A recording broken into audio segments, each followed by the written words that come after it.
alhamdulillahi rabbil alamin. Adúpẹ́ fún Ọlọ́run. Alhamdulillahi.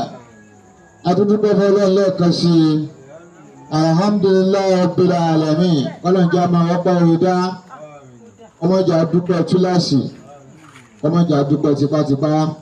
Ọ̀rọ̀ láì sí wọ̀lọ́. Gbogbo ẹni Ọlọ́run tó ń sí ọlọ́ba ṣàlékún àforíjì fún wa.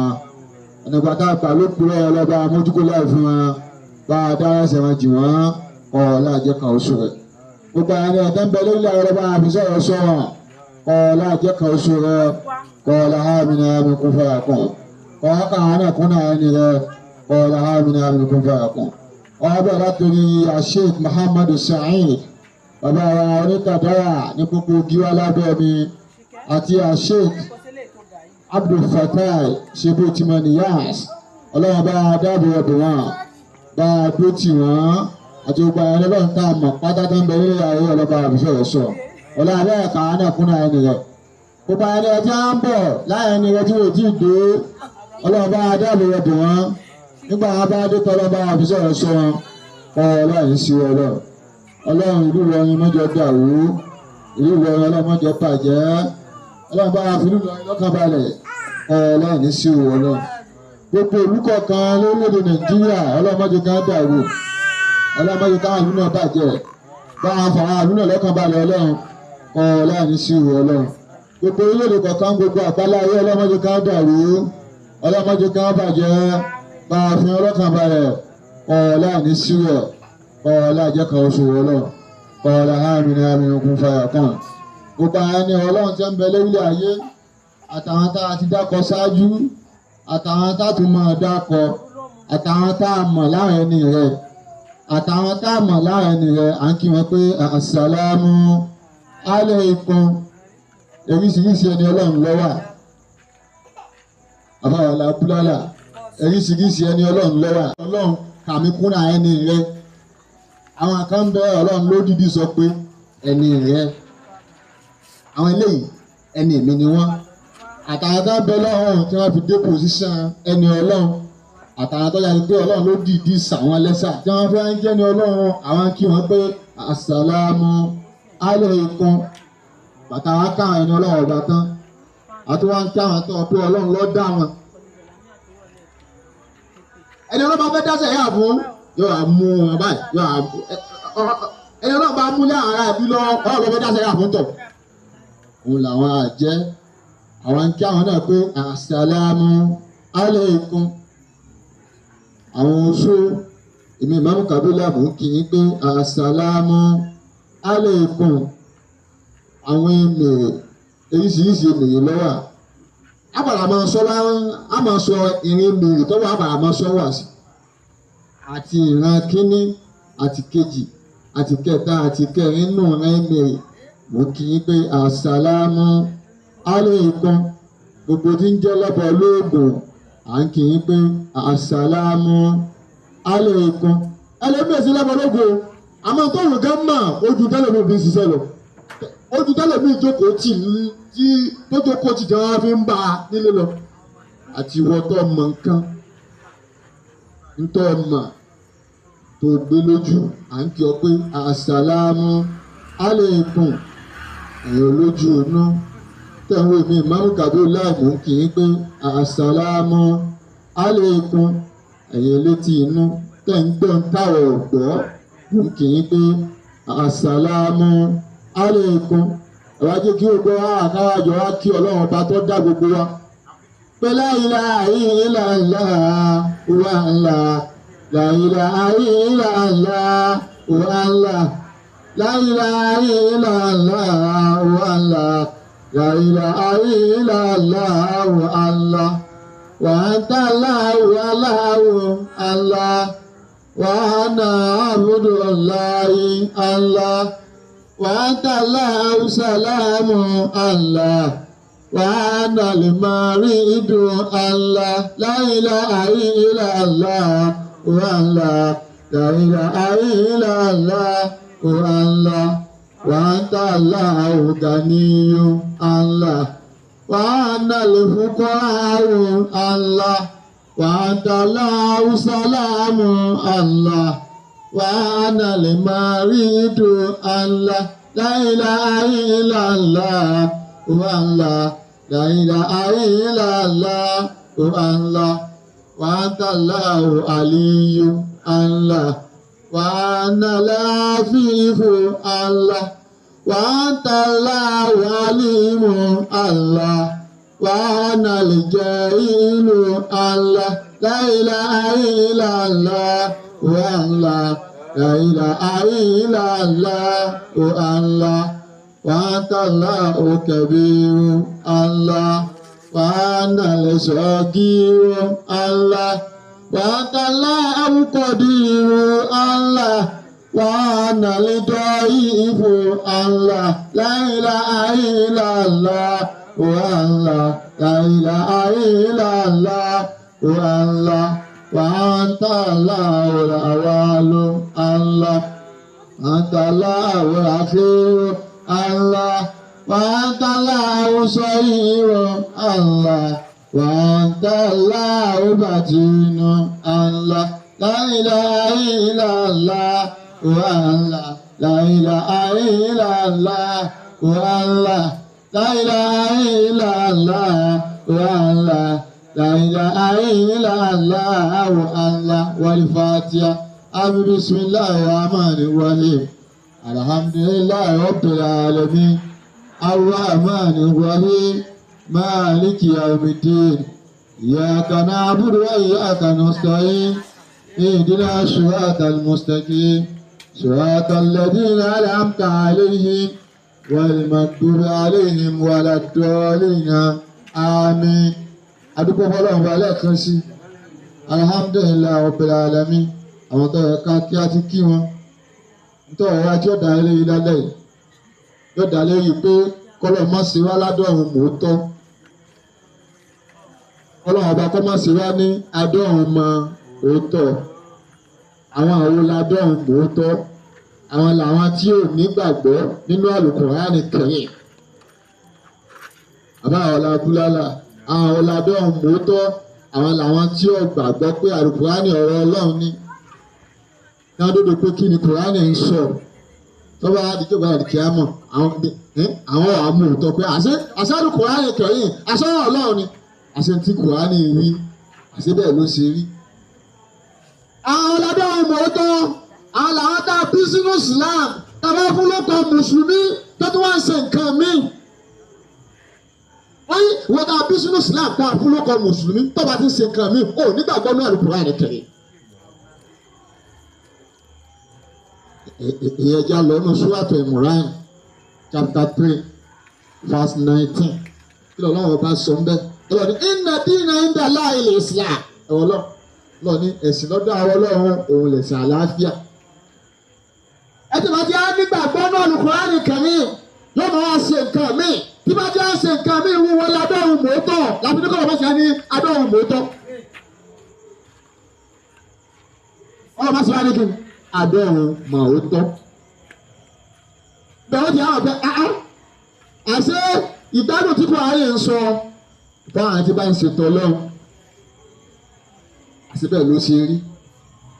àṣé ìjìyà tí kò ayé ń sọ ọ̀bẹ ni tó bá kọ́ tọ́ lọ́run àṣé bẹ́ẹ̀ ló ṣe rí.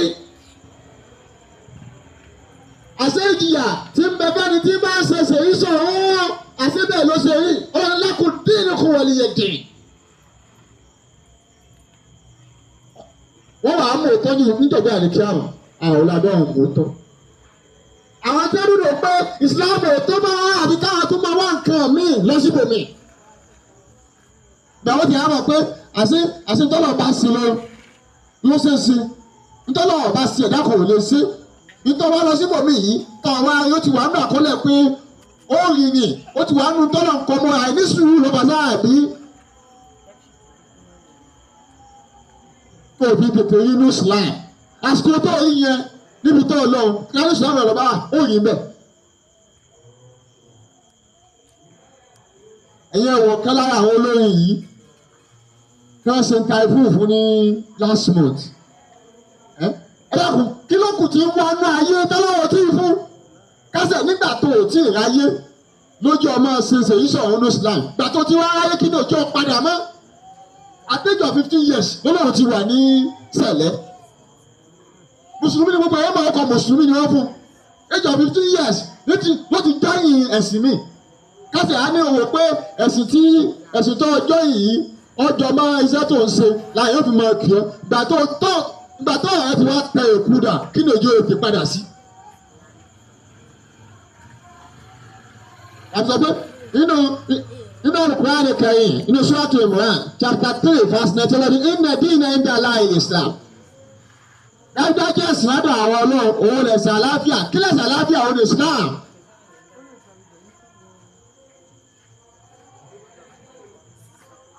ọlọ́run tó wá sọ báyìí inú Suratu Imran kàyí náà chapter 3 verse 102 ọ̀rọ̀ ní yā ayyuhalladhīna āmanū ittaqullāha haqqa tuqātihi wa lā tamūtunna illā wa antum muslimūn. àtẹ̀yìndẹ́gbà ọlọ́run ọba gbọ́ ittaqullāha ẹ̀pẹ́rẹ́ ọlọ́run ẹni bá pẹ́yẹ ọlọ́run ní ọmọ bẹ̀rù pé ikú ọ̀gbọ̀dọ̀ káwọn mẹ́sìn mí ìtọ́ta yẹn Islam. ẹni bá pẹ́yẹ ọlọ́run bá àwọn ní onírìn lọ sójú ọ̀nà mí ìtọ́ta yẹn ojú ọ̀nà Islam. ẹni bá pẹ́yẹ ọlọ́run bá kò ní wá ìwòsàn lọ́sibò mí ìtọ́ta yẹn ojú ọ̀nà Islam. gbogbo ojú bá wá ìwòsàn sínú ẹ̀rọ pàǹkẹ́ mi wá sí. ìwòsàn kílẹ̀ yẹn wá tí ò sínú Kùránì. aláǹjáàmọ̀ inú Suratu Yunus chapter 10 verse 57 ọlọ́jọ́ náà pé ọlọ́ni yá ayé anáàsù kọ́díjà àtùkùmọ̀ oríṣọ́tù mi rọ̀ bíkù kọ́díjà àtùkùmọ̀ oríṣọ́tù mi rọ̀ bíkù wọ́n sì fáwọn lè máa fi sùdù wọ́n ń dà wọ́n àpọ́tà nínú mọ́mìnira ọlọ́jọ́ náà pé Kùránì dá iye ìwòsàn ní fún tí ń dọ̀ láàmú Kùránì dá iye òun náà máa jẹ́ ìwòsàn fún ẹ lẹ́yìn tó ká ọ láyà. Wàá tẹ iye òun náà máa jẹ́ ìfọ̀kànbalẹ̀ fún ẹ lẹ́yìn tó jẹ́ sọ̀rọ̀ fún ẹ. Wàhúdà yóò tún wá jẹ́ ìtọ́sọ́nà fún ẹ. Wàhámàt òun nìkan Rahmati ìkẹ́ yìí tó ọmọ àfi Kùránì béèrè tó fún lọ́dọ̀ Ọlọ́run. Ọlọ́run sì ní ìdìwú ní ọ̀sẹ̀ jíbìlà fún. Inú Suratu Ghafir ọlọ́run ní ẹ pè mí dáhùn ẹnì kan ò ní pẹ́ ọlọ́run kọ́ ọ̀mọ́dà lóhùn. Ẹni bá pẹ́ ọlọ́run tọ́lọ́run ọ̀dáhùn kò pẹ́ ọlọ́run bó ṣe ọkọ̀ pè yìí. Kí là ń wá kí lè rí inú sílá àbí ní ọ̀rọ̀ ọ̀dà lẹ́yìn ọlọ́mọ̀síwá ládọ́rùn mọ́tọ́ àbí àwọn ládọ́rùn mọ́tọ́ àwọn làwọn tí ń ṣe nǹkan míì láti jẹ́ mùsùlùmí yàtọ̀ sí ojú ọ̀nà sílá.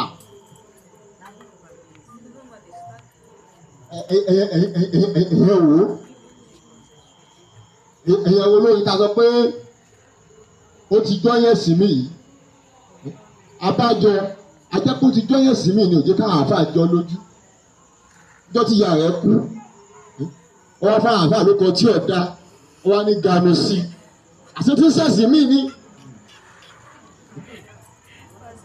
àníjọ pé ìsìlámù sí lára rẹ̀ ní ọjọ́ máa pálí àwọn àáfàá. ní tábìlì ìtẹ̀sẹ̀ wọ́n yẹ pé age of 15 years lòun ti ń ṣẹ̀ṣẹ̀ lé lóòótọ́ wà lójú ọ̀nà Christian. ẹ bá sì wo ọmọ ọdún rẹ̀ báyìí 68 years ni tọ́lá pé 53 years ló fi ń ṣẹ̀ṣẹ̀ yìí sọ̀rọ̀ ọ̀run Islam ṣé sọ̀rọ̀ tó wá sí òtí tó ọ kí ló ń wá kí lọ́wọ́ tí ń fẹ́ ẹ̀ tí òjò ọdún lójú kan tí ó lọ ń wá tó ò tí ì rí tí òjò máa ẹ̀sìn tó yẹ kó sìn sọ́lá lọ ń wá tọ́lọ́wọ́ tí ń fẹ́ ẹ̀ tí òjò kó dúró sójú kan sẹ́kù lọ ń wá tọ́lọ́wọ́ tí ń fẹ́ ẹ̀ tí òjò kó mú ẹ̀sìn Islam lẹ́sìn ó sì gbọ́kọ̀ mùsùlùmí lẹ́yìn. Sẹ́yìn lọ fẹ́ mọ̀ tó o ti mọ̀ tí òjò ọdún sójú kan kí ló kù tó ọ̀fẹ́ tọ́lọ́wọ́ tí ń ṣe fún ẹ. Wọ́n bá wá fẹ́ pé kẹ́ẹ̀tì kẹjá lè sìn mọ táàkì ọba wúkẹ́ẹ̀tì náà ni ganu sí alibọ̀ alẹ́pẹ́ ọmọ náà sọtọ́ sọ ni ganu sí alibọ̀ ní táàkì kẹ́ẹ̀tì ọba gbé jáde. Tọ́lá sì sọ báyìí ní Suratu Yunus chapter 10 verse 62 wọ́n ní aláìní awliya Allah la khawfun alayhim wa la hum yahzanun. Dájúdájú àwọn ẹni òun kò sí tí ó pa wọn láyà kò sí tí ó pa wọn lẹ́rù. Wọ́n fún àwọn àbálòkọ tí ò da wọ́n á ní ganu sí. Èyí ò tí ì tó ọ. Òtún wọn fẹ́ gbígbé jáde òtún wọn fẹ́ sọ ní ganu sí alibọ̀. ẹ dákun nísìnyí báyìí ló ti dìkẹ́ ẹ pé òun jẹ́ mùsùlùmí sì jẹ́ kírísítẹ́nì àwọn àwọn tí ó sì ń gbà tó bá kú báwọn mùsùlùmí náà bá a sin ni a máa wò báwọn kírísítẹ́nì náà wàá dòdò pé òkú ẹ bí lọ́ọ̀kì sáwọn a máa wò fún ọ̀daràn rẹ ó sì ń bẹ̀yìn ara rẹ jẹ́.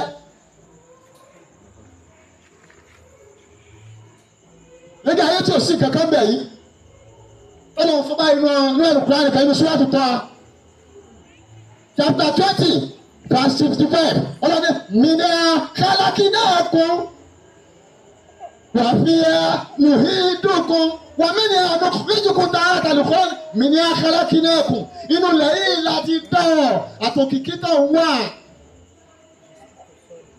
inú lẹ́yìn láti dá àtọ́látò ní inú lẹ́yìn láti dá àti ipò tó wà inú lẹ́yìn láti dá àti ìjẹyàn tó jẹyàn inú lẹ́yìn láti dá àtàwọn tó mọ̀ wàfíà nù ìdógún ó wà wọnú lẹ́rọ lọ́dà ìmú kankan lọ.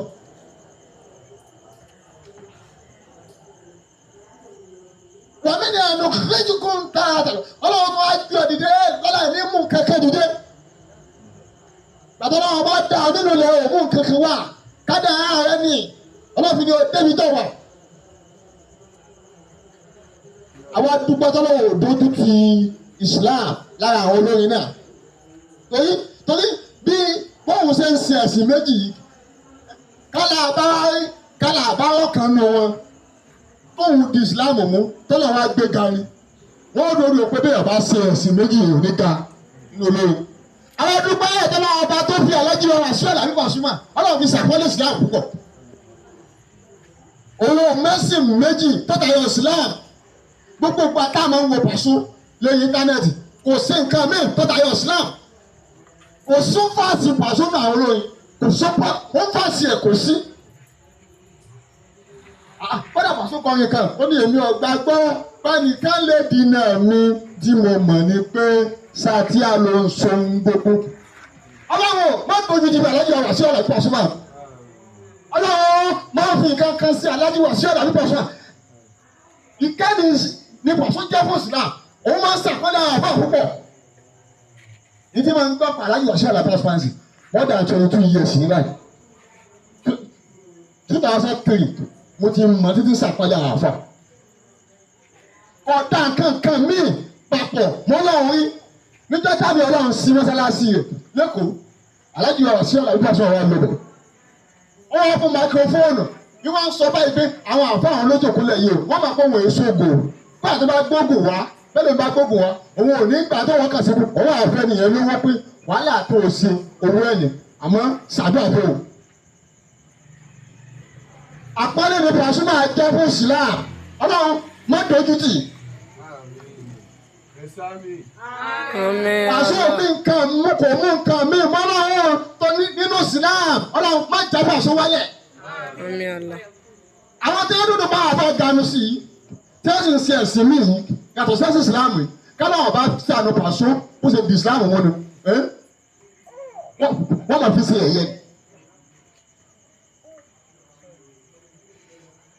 nínú àwọn olóyin tó bá kú sínú Islam tí ò ní wọlé Alhaji Wasiu Alabi Pasuma jẹ́ nàbà wà mẹ́.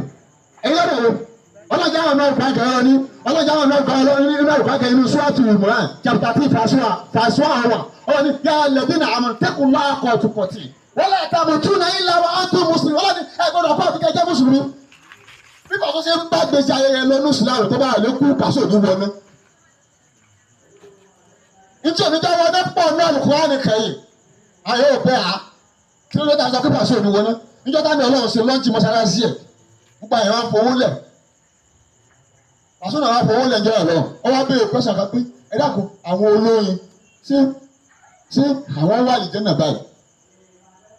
òun bó ti jẹ́ pé kí wákàtí máa àwọn rẹ̀ dédé wọ́n lé pé kò fi Islam ṣeré ó tó wá béèrè pẹ́sàn náà àmọ́ àgbàdo àwọn àfa àti dáhùn pẹ́sàn náà ò jẹ́ káàwé rẹ̀ dáhùn mọ́ ò jẹ́ káàwé rẹ̀ fèsì sí pẹ́sàn náà àwọn ọ̀wọ́ làwọn fèsì sí lónìí látara èyí tí ń ṣe ṣẹlẹ̀ yìí láti age of 15 years ló ti join ìṣẹ̀lẹ̀ ó ti wà mẹ́rin sí fún 53 years olùtọ́lẹ̀ wá ṣe fún òtí tú ẹ kọ̀ wá dúró sójú ọ̀nà Islam fẹ́ mọ̀ ọ́ mọ́ ẹ̀ẹ́dá àwọn ọ̀nà ṣúwàtò dákọ̀ wà lọ chapter 2 verse 261 níjẹ́ òní jẹ́ kí Pasuma wọn tó bá kú sí Islam ní o. Ọlọ́run já mọ̀ pé gbogbo ẹni tí bá náwó tiẹ̀ sójú ọ̀nà tọ́lọ́run ó tọ̀ àpèjúwe ẹni náà ọ̀dọ̀ ajẹ́bẹ́ ẹni tó mú àgbàdo ẹyọ kan ó wá gbin àgbàdo náà ó gbìn sílẹ̀ àgbàdo náà wá ń hù ó wá di pé wọ́n ń yọ ṣùkù ó wá yọ ṣùkù méje ibi ṣùkù ẹyọ kọ̀ọ̀kan àwa ń yí ọgọgọ́rùn ọmọ nú ẹ̀ ó yẹ ti pé bẹ́ẹ̀ bá ná 1 million sínú Islam lọ́dọ̀ tó lọ́wọ́ bá tí ó fọ́n tó ń lọ́dọ̀ 700 million ní ẹ bá wà dúró owó tí Paso ti ná sínú Islam àwọn èèyàn mẹ́ta lọ yìí owó tó ná sínú Islam kìí ṣe wọ́n kékeré gbogbo ẹ̀ láwọn ò lè yí dáná tó láti sọ ogun kájí ọ̀rọ̀ àfàṣẹ mi wọ́n ti lọ ṣe program Ramadan lẹ́jọ́ owó tí Paso filẹ̀ lásán mẹ́ 2 million tó yẹ pé 2 million yìí lọ́dọ̀ tó lọ́wọ́ bá tí ó fún Paso lọ́dọ̀ 1.4 million 1.4 billion ni tàbá táàsì 2 million and 7 yóò fún yín ní 1.4 billion. Kí Sẹ̀míù nìkan ni yẹn o, kí Sẹ̀míù White nìkan lọ. Oríṣiríṣi program lọ́lọ́ bí ti náwó nù mílíọ̀nù ní ná. Ọlọ́run sì jẹ́ ká mọ̀ pé gbogbo ẹni tó bá ti náwó sójú ọ̀nà Islam. Ìdípele ládàá ká mọ̀ fún wọn ni pé a máa wá fi ṣe sábà bí ẹni tó gbin àgbàdo ẹyọ kan. Tágbàdo yìí tó wá so ìṣó rẹ̀ yìí ó wá yọ ṣùkú méje ṣùkú kọ̀ọ̀kan wá ní ọmọ 100 lọ́pọ̀ wọ́n tó bá ná 1,000 lọ́dọ̀ tó náà ọba tí ó fún ọ lọ́dọ̀ 700 ní 7,000 wọ́n tó bá ná 1 million lọ́dọ̀ tó náà ọba tí ó fún ọ lọ́dọ̀ 7 million wọ́n tó bá ná 2 million lọ́dọ̀ tó náà ọba tí ó fún ọ lọ́dọ̀ 1.4 billion ní. Àkọ́kọ́ evidence nípa sófin ni wọn náà nù tálákì àwọn ọ̀sẹ̀ àlàyé pàṣẹ àti òfin ni wọn náà tó bá kú sí Islam. Ọlọ́run wọ́n fi pàṣẹ kú Islam. Nínú àwọn olóyin tá a lè tọ́ka sí tó pure nínú Islam alájọ àwọn ọ̀sẹ̀ àlàyé pàṣẹ. Ẹ tó wọn tó tún ṣe ń jò ní inú ọ̀rọ̀ agbóró oṣù tó lórúkọ yìí ọwọ́ sì rántí pé ìyàwó rẹ̀ pé ọdún méjì. Ọlọ́run pàṣẹ tẹ̀lé kí Ọlọ́run bá sọ ní Surah Al-Isra chapter 17 verse 24 ọlọ́ni kúl wọ́n bèrè àmọ́húnmá kàmá wọ́n báyà ní sọ̀gì ọlọ́ni jẹ́ àmọ́ pé kò sí mọ́mọ́ sí lè tọ́jú òbí rẹ̀ tó kò lè dàbí bóbi ṣe tọ́jú ọmọ láéláé kò sí owó tó lè ná bóbi rẹ̀ kò lè dàbí ìtọ́jú tóbi rẹ̀ ṣe fún ẹ̀ kò sí ilé tó lè kọ́ bóbi rẹ̀ tó lè dàbí ìtọ́jú tóbi rẹ̀ ṣe fún ẹ̀ ẹ̀yin ń tọ́jú òbí yín látara kan sì lè sí ẹ láyọ̀ òbí ń tọ́jú yín látara kí kankan má lè ṣe yín. Ọlọ́bí wa ní pé èmi Ọlọ́run pé kì í mọ kí àwọn òbí yín ẹ̀jẹ̀ bá ṣe kí ẹ̀ ń gbà kéke Ọlọ́run mọ wàhálà tó bì sílé ọmọ lóbi Ọlọ́run wa lo proverb yẹn pé bẹ̀mí ìwọ ọmọ bẹ́ẹ̀ mi Ọlọ́run pé kí n kí àwọn òbí yẹn gẹ́gẹ́ bá ṣe kí ẹ̀ ń gbà kéke Ọlọ́run jẹ́ àmọ̀ pàtàkì tí òbí ṣe lórí ọmọ. Pàṣẹ wa ó wá pe àwọn àfà alájà ọ̀sẹ̀ Pàṣẹ wa pe àwọn àfà pé ká bá òun ṣe àdúrà 2 years fún òbí o. Ẹ wo bí ṣe ń náwó millions nínú bí ṣe ń ná náírà nínú dọ́là ẹ wá dúró owó tó ń nábẹ̀ yẹn ẹ wá já tàǹsì owó yẹn times 700,000 ẹ yá tàǹsì ẹ àwọn àfà lásán tó kọ́ fún wọn bẹ́ẹ̀ o wọ́n kọ́ fún àwọn àfà lásán ní 2 million. Sọ dọ́là o ẹjọ́ tó times 2 million yẹn times 700,000 yóò wá fún wa ní 1.4 billion.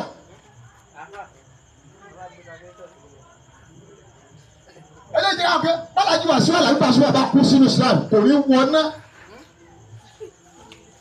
Ẹ tó wá wọ ọwọ́ lọ́wọ́ bá nínú Al-Qur'an Karim ní Suratu Baqara chapter 2 verse 265 kí Ọlọ́run bá sọ mbẹ̀ ọlọ́jà àwọn akẹ́kọ̀ọ́ pa àwọn tí bá ń náwó sójú ọ̀nà Ọlọ́run bọ́lájọ́ wà sí àlàyé Pasuma bí ṣe ń ṣàpọ́nlé Islam tó o sínú àwọn àkáǹtì àtàwọn àbá ganu sí tó o sínú àwọn àkáǹtì tí wọ́n ń gbé kiri ẹ̀dì jáde tí wọ́n ń pè ní ganu sí alibọ̀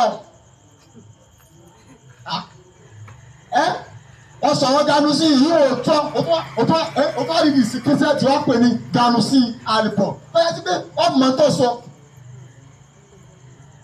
ọmọ tó wí ẹnu lọ fẹ́ pa ń bẹ́ẹ̀ ẹnu lọ fẹ́ panu kílẹ̀tì náà tó fi sọ ní ganu sí alibọ̀ ọlọ́wọ́ má dojú ti alájọ àwà sí àlàbí Pasuma nínú ìsìlámù yìí ọlọ́run má dojú ti ẹni tó di ìsìlámù mú ni ọlọ́run bá dojú ti Pasuma àyẹ̀wò àdódò pé ṣe wọ́n sọ pé Kùránì ni ìwòsàn fóun àkọ́ wa ṣe sí ọ̀rẹ́ gbogbo àwọn tó dúdú pa wọn ṣe sí ọ̀rẹ́ alájọ àwà sí àlàbí Pasuma nínú ìsìlámù ọlọ́run àwọn ni ó ṣe sí ọ̀rẹ́ ẹtọ́ wọ́n tí o ní jẹ́ kí Pasuma wọn tó wá kú sínú ìsìlámù inú Suratul Baqarah chapter 2 verse 265 ọlọ́jà mọ̀ pé gbogbo àwọn tí bá ń náwó sójú ọ̀nà tó lọ́wọ́ bá wọ́n dájú àwọn àṣẹ àlàbí Pasuma bí sí ń náwó tiẹ̀ sójú ọ̀nà tó lọ́wọ́ bá ọlọ́jà mọ̀ pé ọ̀rọ̀ wọn dà gẹ́gẹ́ bí ẹni tó bá gbin nǹkan sílẹ̀ tó ní fàtàláìsà ilẹ̀ ọlọ́rà ó yẹ kí bójú bá rọ̀ ṣé ilẹ̀ náà nítorí oṣù bójú bá kọ̀ tó sòjóró tó lòun ò ní rọ̀ ọ̀rọ̀ ni èrì tí máa ń sẹ́lá ṣùgbọ́n yẹn yóò sì jẹ́ kí nǹkan náà rù tẹ̀kì bí.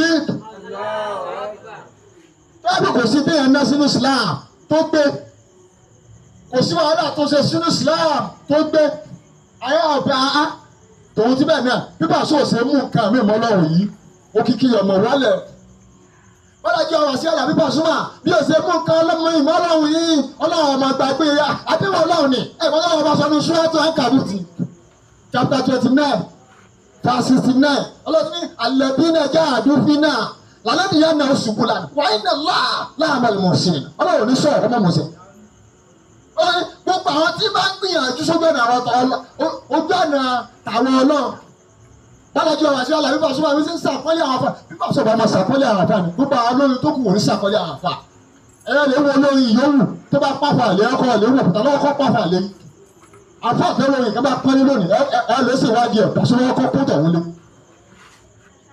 afa ìyówù tó lóyìn nǹkan tó ní wàá mú bàbàrà tí wọ́n pọ́n ẹni ẹ lọ sí ìwádìí ẹ̀ Pasuma ọkọ sàkọ́lé olóyin náà ṣáájú káyọ̀ náà tó máa sàkọ́lé olóyin náà ọlọ́jà ọ̀fẹ́ wọ́n gbọ́dọ̀ tí bá ń gbìyànjú sójú ọ̀nà tó wọ́n lọ́wọ́ aládìyá náà ṣubú lànà wọ́n máa sí ọ̀nà fún wọn ọ̀nà oríṣiríṣi wọ́n máa mọ̀ kí wọ́n sì máa pè Canada wọ́n máa pè lamẹ́ríkà àwọn ò ní dójú tì í àdéhùn ọlọ́run lọ ṣe láyà alájú ara sí àlàbí Pasuma ọlọ́run ò fi dójú tì ẹ wò ní tó tún ṣe lọ yìí ọ̀kan lára àwọn tọ́lọ̀ ní kó dìde lára rẹ̀ tí ń bú jí ṣe gbogbo ẹ̀ lára tí máa mú yẹn ṣubú ní tọ́sẹ̀lẹ̀ sí wọn àwọn tó ń ti bẹ́ẹ̀ ọlọ́run ò gbé ṣubú láwọn bọ́lá ti ní wàá nà láàmú ìmọ̀ sí nìyẹn àwọn ọlọ́run àgbà pẹ̀lú ẹni tí bá ń ṣe dáadáa ọlọ́run ti jó ṣubú. ẹ dákun ọ wà ní age of 68 years bẹ́ẹ̀ bá ti lé 60 years kò sí tó mọ̀ fẹ́ dà àlàáfíà ti fọkàn máa ló kù ọ̀rọ̀ mi kò wù kọ́ mọ́ ẹ tó sọ wà ní age of 68 years ọ̀rọ̀ àmọ́ tó kàn mọ́ táwọn gbà àwọn ọlọ́run tún náà sí rẹ nígbà tá a nìyẹn ọ̀yọ́ dá age of 68 years làyẹn sọ tí ọ̀dá ń pa rẹ age of 68 years ìyá rẹ kú etí ọ̀dá wọn sọ ń pa rẹ lọ́jọ́ kú ìyá rẹ ọwọ́ agbókò tí ọ̀dá wọn pa rẹ ọwọ́ pa àbá ní ganu sí èyí wò tún wá tú ọ o tún wá sí kí gbé kílẹ̀tì jáde o sì kílẹ̀tì wọ́n pè ní ganu sí àlìbọ̀. Age of 68 years àkọ́bí ẹ̀ ó ti wọ 48 years báyìí age of 20 years ló wà ló bí àkọ́bí ẹ̀ ní 1977 ló bí àkọ́bí ẹ̀ ó sì lọ Mẹ́kà ní 1979 age of 22 years ló ti lọ Mẹ́kà kí ló wà ní Mẹ́kà tó lọ́wọ́ tó tún sẹ̀sì mí ọkàn ṣe tọ́ìsì lásán lọ sí Mẹ́kà ni kí ló bá wà lé sí lọ́rùn. Le first question. Òótọ́ ni excursion ló lọ fún. Kèé gbọ́dọ̀ sí ọ̀hún. Wọ́n bá ṣe tàbí fún ọ, òtún wá sọ gbàgàdàgbàgàdà ńbẹ̀ pé ó ṣe ń ṣe múṣì ló ṣe kí sẹ́kọ́ ẹ̀sẹ̀ lẹ́lọ̀ ń lọ láti age of 15 years. Tẹ́lẹ̀ sí pé wọ́n bá kú ní ìṣẹ̀dá fún ibo òkú rẹ̀ pìlọ́ǹgì sí. Ẹ dákun, ṣé Islam ló kú rẹ̀ pìlọ́ǹgì sí ní àbọ̀dọ̀ àwọn Kírísítẹ́nì? Láfi ní ọwọ́ dà ẹ́ léyìí pé kọ́lọ̀ má sì wá ládọ́run mòótọ́ kọ́lọ̀ má sì wá ní adọ́run mà òótọ́ láfi ní àwọn ládọ́run mòótọ́ àwọn làwọn tí ó bìlífù tí kò wá ní sọ àwọn ọ̀rẹ́dẹ̀ wọn mọ̀ ó tán àwọn ẹni tí ó gbà fún Ọlọ́run nípa ọ̀rọ̀ Al-Qur'ani Karim. Ẹ dákun kí lè yàn wá tí ò sínú Kùránì ọ̀bí yìí tẹ́bá ní àràgbélayé alájọ ọ̀rọ̀ sí ọ̀là bíbọ̀ súnmọ́ kọ̀ wọ́n nǹkan míì tó bá yẹ Al-Qur'ani Karim. Ọlọ́run sọ́nà Al-Qur'ani Karim Ọlọ́run jẹ́ káwọn pé ṣìfáàrù ni máa fi ṣètò ẹ̀ Al-Qur'ani Karim yà ìwòsàn ní ẹni ọba wá wòsàn sínú ẹ̀ Ọlọ́run sì máa wọ́n tọ̀ ọ̀hún sàn. Wàhúdà Al-Qur'ani Karim yà ìtọ́sọ́nà ní fẹ́ni ọba mú ní tọ́sọ́nà Ọlọ́run sì máa tọ́ ẹ̀ sọ́nà. Wàhámàt Al-Qur'ani Karim yà ìkẹ́ni fẹ́ni tí bá ń pẹ́ Ọlọ́run lè yìn tó fẹ́. Àdéhùn Ọlọ́run tó ti sọ́nu sọ́ọ̀tù Gáfẹ̀ chapter 40 verse 6 ọlọ́ni ìdìwú ní ẹ̀sìtẹ̀jì blackboard ọlọ́ni ẹ̀pẹ̀ mí dáhùn ẹnì kan níbẹ̀ lọ́wọ́ bá àkọ́mọ́dé lóhùn láéláé. Ẹ̀yin olórin tó kù bẹ́ẹ̀ náà bá kọ́pì Alhaji Wasiu Alabi Pasuma bẹ́ẹ̀ náà bá kú sínú Islam ẹ̀ ní wọná lóòótọ́ àmọ́ dáhìn náà ń ṣe ní kọ̀kọ̀ ìdá ń ṣe kọ̀kọ̀ àmọ́ ọ wà láàrin ẹ̀yìn àtọ́lọ́ àmọ́ àsìkò tó wà nílẹ̀ yìí wọ́n ní òun tó wà nílẹ̀ yìí tó aṣọ gbẹ. Ẹni ọlọ́ọ̀ bá nílò ọlọ́sìn ní inna Allaha ghafurur rahim dájúdájú àwọn ọlọ́run àá máa ń forí jìn àtúnwá kẹ́yìn. Bẹ́ẹ̀ni ọba ètò change tó ẹ jáwọ́ lójú ọ̀nà yẹn ẹ fọ́kọ̀sì ọ̀nà kan òun ni ẹ̀sìn Islam. Ọlọ́ni inna dina inda Allahi al-Islam. Dájúdájú ẹ̀sìn ọ̀dà àwọn ọlọ́run ni ẹ̀sìn àlàáfíà. Ẹ̀sìn lọ́dà àwọn ọlọ́run òun ẹ̀sìn Islam. Inú Suratu Al-Baqarah ṣiṣẹ́ chapter 3 verse 19. Ẹni bá bìlífù nù Al-Qur'ani Karim yóò nígbàgbọ́ nù ọ̀rọ̀ ọlọ́run. Ẹni bá bìlífù nù ọlọ́run yóò nígbàgbọ́ nù ọ̀rọ̀ Al-Qur'ani Karim. Oníṣẹ́ kan ló tó tayọ ẹ̀sìn Islam. Ọlọ́run àmọ̀ dúpẹ́ tó bá a fi Alhaji Wasiu Alabi Pasuma pọ̀ sílámù ní láàrin àwọn olórin. Wọ́n á máa parí ẹ̀ pé ojúbọ òṣè gbọmọ ní lọ́wọ́ èkó wọn. Wọ́n dúró pé ojúbọ òṣè máa gbowó lọ́wọ́ èèyàn kọ́kàn máa yìn lásán kó sì máa ná ọ lówó. Alhaji Wasiu Alabi Pasuma kò ṣe nǹkan míì tó tayọ pé ń kírun fọlọ́wọ́ báyìí Ọlọ́run sì ń dá lóhùn. Alhaji Wasiu Alabi Pasuma kò wá ìwòsàn lọ sí ibòmíì tó tayọ Al-Qur'ani Karim Ọlọ́run sì ń ṣe tí ń fẹ́.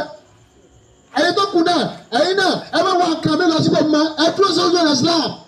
Inú Islam wọn bí yín sí ọkọ̀ mùsùlùmí lẹ̀ ń jẹ́. Ẹ dákun wọ́n pa àbá ní ganu sí akíndádé Abdul.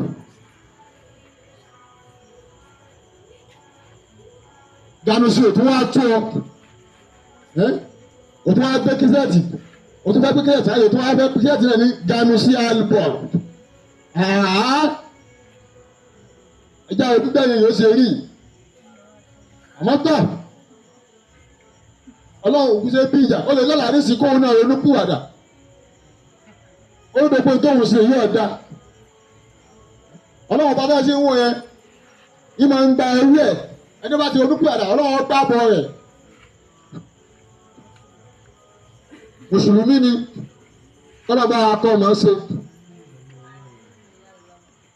Ọba kọ́ wọlé apá àṣàdúrà fóun náà kọ́lá ọba kọ́ sànú àwa náà ojú káwa náà tán sínú Islam. Ẹni ó wù àbájá lónìí tó bá change lọ́la Ọlọ́run foríjì ẹni bí sẹ́yìn sẹ́yìn tí ọ̀dà yìí náà tó bá lọ́la ń sìn tó wá fa gbolẹ̀ fọlọ́ Ọlọ́run wẹ́kọ̀ mi. Ẹ̀dá ọkàn àtọ̀lọ́run fún ni Alhaji Wasiu Alabi Pasuma Ọlọ́run wọ́n fi bú Islam gbogbo ọlọ́la ní sìn ọ̀gá wá yí pé ìsàlẹ̀ ní iná nù iná nù Ọlọ́run náà bá ti rìnrìn àjò míì ni ìwú tó yí pé yóò ní ìgbà Ọlọ́run má jẹ́ kí nǹkan yí pé ìsàlẹ̀ ìdá Alhaji Wasiu Alabi Pasuma Ọlọ́run fi sàpọ́nlé Islam púpọ̀ nínú àwọn olórin Ọlọ́run fi sàpọ́nlé Islam púpọ̀ kò sí ká mẹ́rin tó tayọ Islam àmì Ọlọ́run lọ́kọ́ mọ́sálásí lẹ́kọ̀ọ́ bàtọ́ kọ́ mọ́sálásí nìkan nínú ojú ọ̀nà tí yẹn ń bá ọ mọ́sálásí ó sì tún fún ọwọ́ àkókò Alhaji Wasiu Alabi Pasuma bẹ́ẹ̀ ọwọ́ àkókò ẹ̀ sí báyìí pé ojú ọ̀nà yìí ojú ọ̀nà Alhaji Wasiu Alabi Pasuma báàbù Pasuma báàbù Alhaji Wasiu Alabi pàṣẹ pé àyàn máa gbàbẹ̀ wọlé ẹ wá wá dúró ẹsẹ̀ tí máa gbàbẹ̀ wọlé gbogbo àwọn tí máa ń gbàbẹ̀ wọlé mọ́sálásí yẹn wọ́n mọ̀ pé alájí wa wàṣẹ́ ọ̀lẹ́ pàṣẹ oṣù mọ̀ gbọ́dọ̀ dábẹ̀. ọ̀rọ̀ mi millions tó filẹ̀ sílẹ̀ títí àwọn fi hàn pé ẹja fún lójú ọ̀nà kan ní mọ́sálásí. mọ́sálásí rẹ̀ ní tún mọ́sálásí jọ mọ́sálásí rẹ̀ ní tún sọ bẹ́ẹ̀. ẹ jẹ́ kí ọba ayé mọ̀ pé wọ́n pa nǹkan mí papọ̀ mọ́ Ọlọ́run yìí tún sọ bẹ́ẹ̀ pé àwọn àfa àwọn olójókòó yìí o. wọ́n mọ̀ pé kùránì lòun fún bẹ́lẹ̀ wò. wọ́n mọ̀ pé òun ò gbójúlò nǹkan mí tọ́ta ayọ̀ Ọlọ́run. wọ́n mọ̀ pé kùránì lọ jẹ́ ìwòsàn fún wọn. wọ́n mọ̀ pé kùránì ní tọ́sánà fún wọn. wọ́n mọ̀ pé kùránì ní kẹ́tọ̀ wọn fi ń bẹ lọ́wọ́. nítorí wọn bọ̀ àwọn àfa náà jẹ́ ilé ìjòkó báyìí. wọ́n àyè bá sì ní ìjáyé yẹn ní jáyé Ọlọ́run.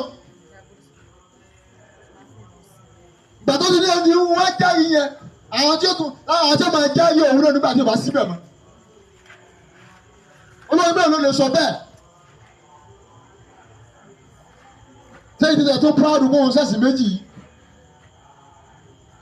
Ọlọ́run àmọ̀ dúpẹ́ tó o dójú ti Islam lára àwọn olóyin. ọba ayọ̀ kan jáde nínú wọn.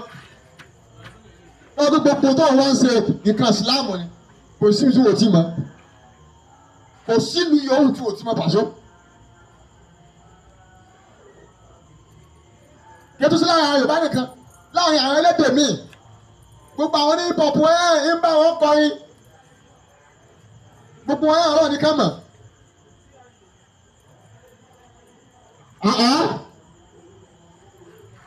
láfi ní àwọn ọ̀dàlẹ́ yìí pé kọ́lọ̀ má ṣe aládọ́rùn mọ́tọ́ láfi ní àwọn aládọ́rùn mọ́tọ́ àwọn tí wọ́n bí sínú Islam tí wọ́n fún lóko mùsùlùmí tí wọ́n wá gbá alẹ́ Ọlọ́run bá pẹ̀lú Al-Qur'ani Karim àwọn aládọ́rùn mọ́tọ́ àwọn làwọn tí wọ́n bìlífù pé Al-Qur'ani Karim ọ̀rọ̀ Ọlọ́run ni àwọn aládọ́rùn mọ́tọ́ àwọn ní àwọn tí wọ́n tẹ̀lé tí Kùránì sọ tí wọ́n yín mú. gbàá ní ìbá jókòó ti Kùránì sí yóò débi tó ń lọ lọ́mọ sáàbí láti age of 15 years òsì tẹ̀lẹ́sìn méjì títí di tó fi àwọ̀ 68 years òtí wàá rí kan gbáhùn náà ẹ̀sìn nínú ẹ̀sìn méjì yẹn òtí rí kan bìlọ́ǹgì sí ọ̀wá ń fi ọ̀kan yẹ̀ ọ̀kan.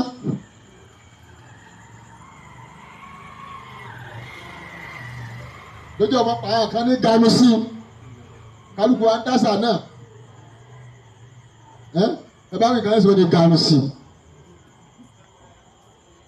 ọlọ́run àmọ̀dúpẹ́ tó sàpọ́nlé àwọn àfa náà tá a mọ́ kanlẹ̀ kún ilé kankan tó rí jẹ alábàá máa ń kanlẹ̀ kún àwọn yẹn ká tó rí jẹ wá tí bò ní ọ̀hún àbá àwọn ti ń ganu bọ̀ o.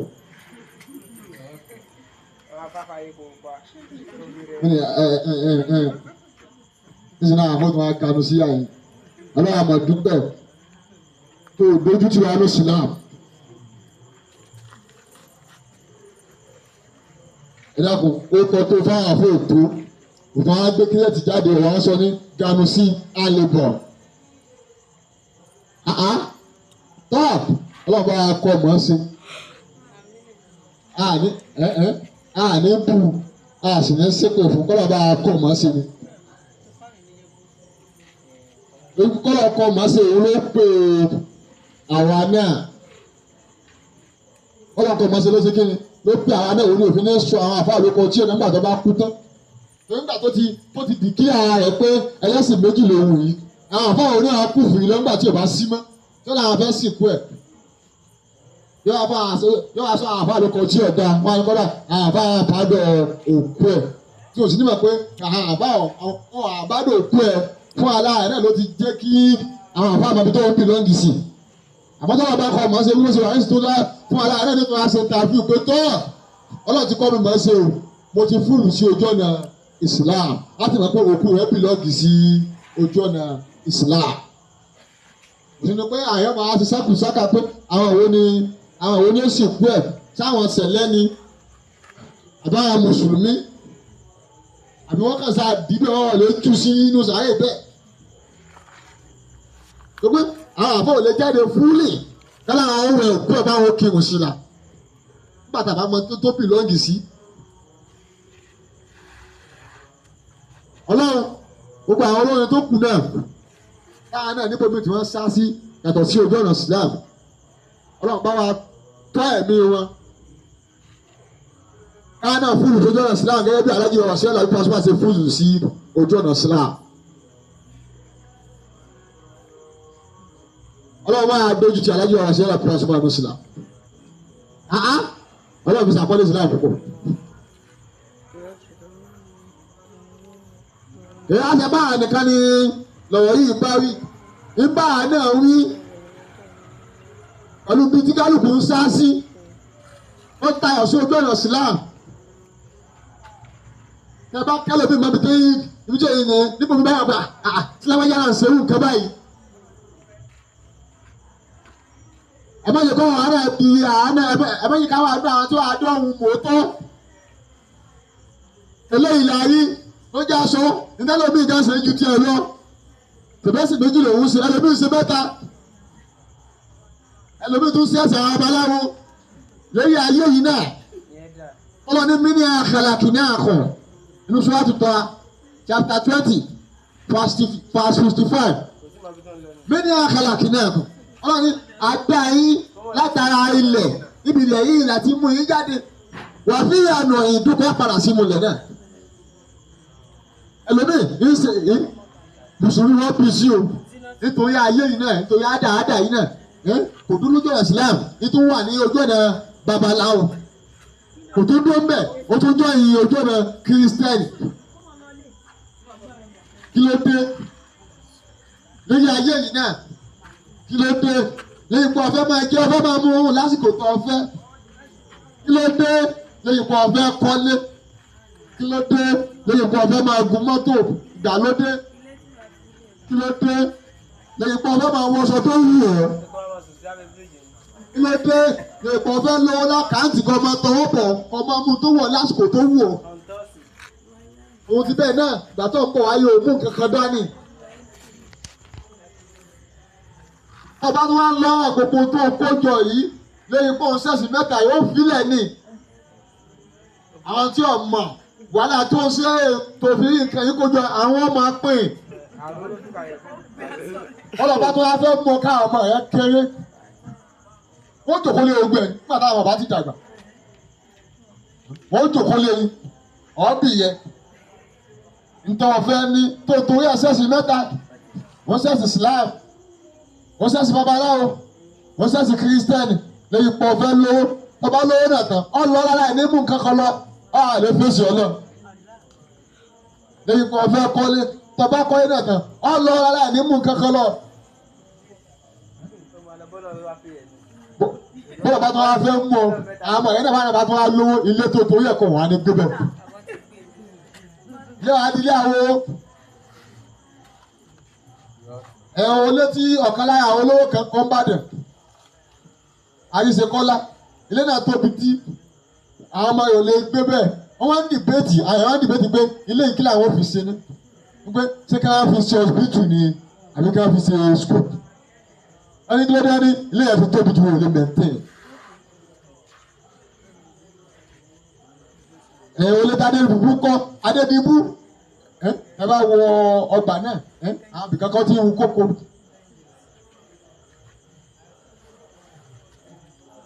bí ọ̀nà bá kọ́ ọ bí jáde ó ṣe yìí nù tó torí ẹ̀ tó ń ṣẹ̀ṣì mẹ́ta ẹnìkan ayé ń ṣe méjì dákun kí ló fẹ́ ní tọ́lọ́ ò tí ì fún tí òjò kó tì ronú pìyàdà kọ́lọ̀ bá a kún un kó lè ronú pìyàdà oyin tó fẹ́ ní ọlọ́ọ̀ ti fún ọ̀rẹ́dì tọ́ba àlẹ́ kú sínú ẹ̀sìn méjì yìí tó ọlọ́ọ̀lọ́ kẹlẹ́ bá lóṣù ṣe dájú ẹ̀ ọlọ́ọ̀ni yàrá lẹ́bí náà mọ́nu tẹ́kọ̀ọ́ lọ́ akọ̀ tìkọ̀tì wọlé àtẹmùtún náà ńlá wà á tó mùsùlùmí ọlọ́ọ̀ni àgbọ̀dọ̀ kú àti ká kúkú mùsùlùmí. inú sọ́wọ́tò máa ọlọ́ọ̀ sísọ chapter 3 verse 102 ọlọ́ọ̀ sísọ ọlọ́ọ̀ni àgbọ̀dọ̀ kú àti ká kúkú mùsùlùmí àbí kẹ́ ẹ kú sójú ọ̀nà mùsùlùmí àbí kẹ́ ẹ kú lẹ́ni tó gba tó lọ́wọ́ bá gbọ́ àbí kẹ́ ẹ kú lẹ́ni tí ń ṣe tọ́ lọ́wọ́ àbí kẹ́ ẹ kú lẹ́ni tí ń páyọ̀ lọ́wọ́. àìmọye lòmíì tí tó náà mú kan mọ́kan káàsì yòótú tó ọwọ́ kù bí ó ṣe pàdé ọlọ́run báyìí.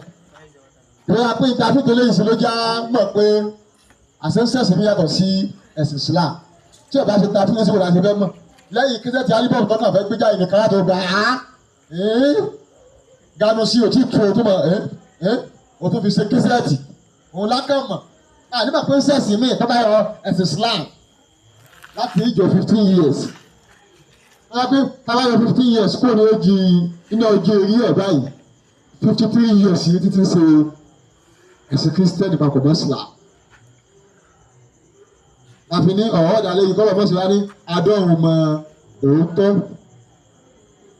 àwọn ọ̀làdọ́run mọ́tọ́ àwọn làwọn tí bá ń rí i pé ẹ̀sìn Islam ẹ̀sìn ni àṣẹ tí kò á ní sọ àṣẹ òótọ́ ni.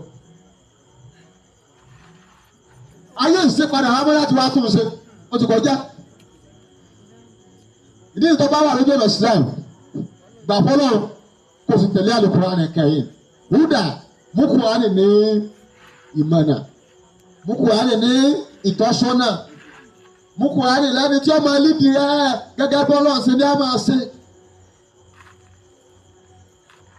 mú Kùránì ní ìwòsàn wọ́n ní law anzalna hadha al-Qur'ana ala jabal òwe ọlọ́pàá wọ́n ní Al-Qur'an tẹ̀yìn ẹ̀ tẹ́ bá gbé lórí òkè báyìí òkè ó sì yọ èsì kí wọ́n àwọn àti ọ̀bá mọ̀ nǹkan àwọn àlegbé pa ẹ̀ lórí òkè òkè yẹn kọ́ Ọlọ́run bá ń sọ ìṣòro rẹ Ọlọ́run bá ń wí ìṣòro ẹlòmíì ó ju àpáta lọ ẹlòmíì ń fèsì tí ò tí ì rí yanjú àsìkò tí ń fèsì tí ò tí ì rí yanjú ní bá ní ọmọ fọ́ àpáta yóò sì fọ́ odi àpáta kẹta ìṣòro náà sì ti yanjú Ọlọ́run bá ń wí pé tó bá gbé Kùránì lórí ìṣòro rẹ ìṣòro rẹ ó sì bíyà. àwọn tó bá dọ̀rọ̀ mọ́ tọ́wọ́ bí àṣẹ Kùránì àṣẹ ìtẹ̀yẹ̀ máa ń gbé lórí ìṣòro tí máa ń bí yá ni. àwọn làwọn tí ó gbà fún Ọlọ́run pẹ̀lú ọ̀rọ̀ rẹ̀ tí ń bẹ ní Al-Kùránì. àwọn òní ọ̀dọ̀ àwọn mọ́tọ́ àwọn làwọn tí ò mú Kùránì ní kẹ̀ tẹ̀yẹ̀ fi ń bẹ lọ́rùn lẹ́yìn tẹ̀yẹ̀ bá fẹ́. àwọn òní ọ̀dọ̀ àwọn mọ́tọ́ àwọn làwọn tí ò mú Kùránì lẹ́ni tẹ̀yẹ̀ fi ń súnmọ́ Ọlọ́run. àwọn onídàá òmòótọ́ àwọn làwọn tí ò mú Kùránì lẹ́ni tí èèyàn fi ń wá àrà sí. àwọn onídàá òmòótọ́ àwọn làwọn tí ò mú Kùránì lẹ́ni tí èèyàn fi ń jagun. kódà tí ọba mọ Kùránì ké máa sí báyìí ọmọ àwò máa sí ọmọ òwò ọmọ àfà níyẹn sísí tó ń sí tó fi ń wò yẹn bí Ọlọ́run gbogbo òṣùwò ni Ọlọ́run bá ń bí yẹ Ọlọ́run sì bí yà. àbí náà wọ́n dá lórí àwọn òwúladọ́run mọ òótọ́ gbogbo àká máa bẹ Ọlọ́run látàsìkò Ọlọ́run máa ń sèmi ládọ́run òótọ́ pé kò sí tí ò lè fèsì kò sí tí ò lè fèsì ìkú tí wàá fèsì wa káfí àwọn àmì àádọ́run òótọ́ ọlọ́ba àṣẹ́gun ẹ̀ àbí ìwù tá fèsì káàbí náà dáhàánú fi wá jẹ́ jọ́yìn àwọn adọ́run mọ́tọ́ kọ́lọ́ba ṣẹ́gun kan náà. láwọn táwọn abẹ́lẹ́ ọ̀hún lẹ́yìn lò kọ́lọ́ba ọkọ̀ mọ́ka kún náà adọ́run mọ́tọ́ ní abá dọ́run tẹ́ ẹ̀ bá mọ́tọ́ tán èèyàn lè pọ́n bẹ̀ mọ́. Yorùbá fi ní ọwọ́ ara ẹni bẹ́ẹ̀ láfi tún ara ẹni ṣe ìtumọ̀ ẹni pé ayé nìyí láti bẹ̀rẹ̀ lẹ́yìn tá a fẹ́ ṣáájú ká tó dé ipò adọ́run mọ́ òótọ́. ayé ní ìlànà àwọn ètò ìpẹ́lẹ́ ọ̀rọ̀ tó má kà mí kún àwọn adọ́run mọ́tọ́. àtàyè lè yẹ kí n ti mọ̀ pé òótọ́ ni tí Kùránì sọ. nínú ilé gbogbo ìṣòro yóò tí wàá dé bá láti máa ṣe ẹ̀sìn míì yàtọ̀ sí ẹ̀sìn Islam Ọlọ́run mẹ́jọ bá Ọlọ́run bá ṣẹ́gun rẹ̀ ọ̀rọ̀ láàánú sílẹ̀ ọ̀rọ̀ láàjẹ́ kan ṣe ìta rí ní kan bá kàṣì ọ̀rọ̀ àmì kó bá bọ̀ ẹ bá gba etí ọ̀tún wa ọmọlọ́mọ jẹ́ kó gba tàlàáfíà jáde ọ̀la àmì àbùkù àbá ọ̀la abúlé ọ̀la àti àbá.